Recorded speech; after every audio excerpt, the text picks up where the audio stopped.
ಈಗ ವಿದ್ಯಾರ್ಥಿಗಳೇ, ಇದು 79ನೇ ಲೆಕ್ಕ. ಒಂದು ಮೊಪೆಡ್ದ ಬೆಲೆ ರೂಪಾಯಿ 7,250, ಸ್ಕೂಟರ್ನ ಬೆಲೆ ಅದಕ್ಕಿಂತಲೂ ರೂಪಾಯಿ 3,750 ಹೆಚ್ಚು. ಮೊಪೆಡ್ ಮತ್ತು ಸ್ಕೂಟರ್ಗಳ ಒಟ್ಟು ಬೆಲೆ ಎಷ್ಟು? ಇದು ಮೆಂಟಲ್ ಎಬಿಲಿಟಿ ಲೆಕ್ಕ. ಈಗ ನೀವು ಹೇಳಿದಂಗೆ ಏನು ಮಾಡಬೇಕು, ಬಿಡಿಸೋದಾಯ್ತು ಅಂದ್ರೆ ವಿಡಿಯೋದ ಕಡೆ ನೋಡ್ರಿ, ಲಕ್ಷ ಕೊಟ್ಟು ನೋಡ್ರಿ, ನಾ ಹೆಂಗೆ ತಿಳಿಸ್ತೀನಿ ನೋಡ್ರಿ, ಸರಿಯಾಗಿ ಅರ್ಥ ಮಾಡ್ಕೋಬೇಕು. ಮೊದಲ ಎದ್ರ ಬೆಲೆ ಕೊಟ್ಟಾನ? ಮೊಪೆಡ್ ಬೆಲೆ ಕೊಟ್ಟಾನ. ಮೊಪೆಡ್ ಬೆಲೆ ಮೊದಲು ಬರ್ಕೋರಿ.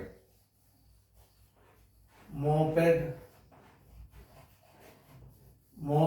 ಬೆಲೆ, ಮೊಪೆಡ್ದ ಬೆಲೆ ಬರೋಬ್ಬರಿ ರೂಪಾಯಿ ಎಷ್ಟು? 7,250 ರೂಪಾಯಿ. ಸ್ಕೂಟರ್ದ ಬೆಲೆ ಏನು ಹೇಳ್ಯಾನವ? ಸ್ಕೂಟರ್ದ ಬೆಲೆ ಬರೋಬ್ಬರಿ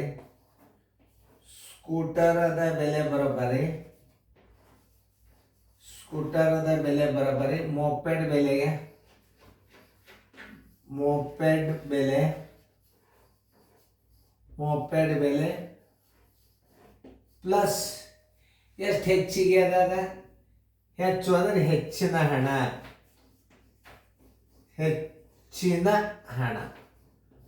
ಮೊಪೆಡದ ಬೆಲೆ ಒಳಗೆ ಹೆಚ್ಚಿನ ಹಣ ನೀವು ಕೂಡಿಸಿದ್ರೆ ಅಂದ್ರೆ ಏನು ಬರ್ತದೆ? ಸ್ಕೂಟರ್ ಬೆಲೆ ಬರ್ತದೆ. ಮೊಪೆಡದ ಬೆಲೆ ಎಷ್ಟದ? 7,250 ಅದ. ಪ್ಲಸ್ ಏನದ? 3,750 ಹೆಚ್ಚಿನ ಹಣ ಅದ. ಬರೋಬ್ಬರಿ ಎರಡು ಕೂಡಿಸಿದ್ರೆ ಏನಾಯ್ತು? 11,000 ರೂಪಾಯಿ ಏನಾಯ್ತು ಸ್ಕೂಟ್ರದ ಬೆಲೆ. ಒಟ್ಟು ಬೆಲೆ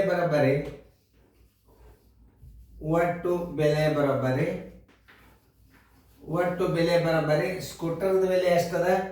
7,250 ಪ್ಲಸ್ ಮೊಪೆಡ್ದ ಬೆಲೆ 7,250. ಸ್ಕೂಟರ್ದ ಬೆಲೆ ಏನಾಯ್ತು? 11,000 ಆಯ್ತು. ಬರೋಬ್ಬರಿ ಎಷ್ಟಾಯ್ತು ನೋಡ್ರಿ? 18,250 ರೂಪಾಯಿ ಆಯ್ತು. ಎಷ್ಟಾಯ್ತು?